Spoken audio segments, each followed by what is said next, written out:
Hi there. Do you need to buy the books for primer? Maybe. So our library, you can check a book out for 3 weeks and then you can renew it up to 3 times. So you'd have 12 weeks with a book. The units are split into 12 weeks. So I technically could get away with getting a book from the library, hoping that nobody else asks to check it out, and then having it for the 12 weeks.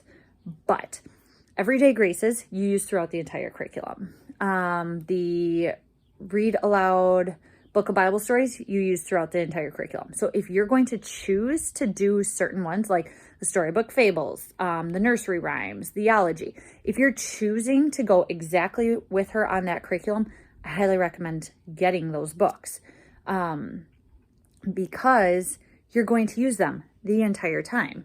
Now, she does have in her, nope, not in primer.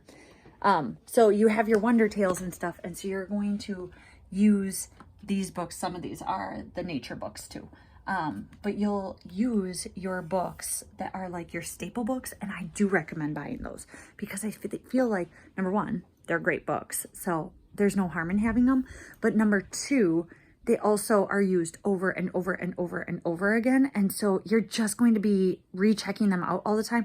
And what if they're gone 1 week? And that would be, I mean, you could switch something around that week potentially.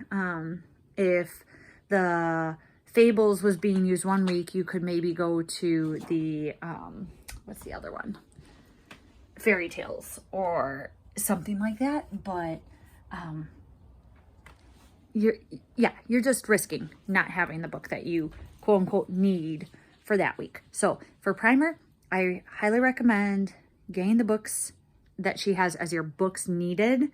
Under her other resources, she has some suggestions.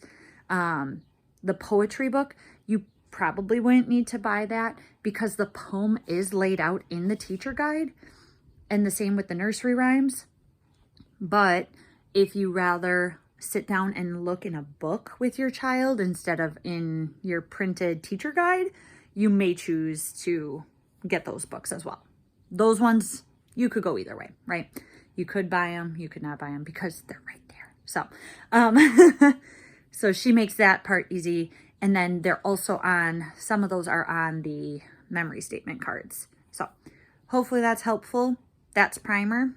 I'm gonna make another video about, do you need the books for Gentle Classical Nature 1, Volume 1, the Inland Waterways and Forests.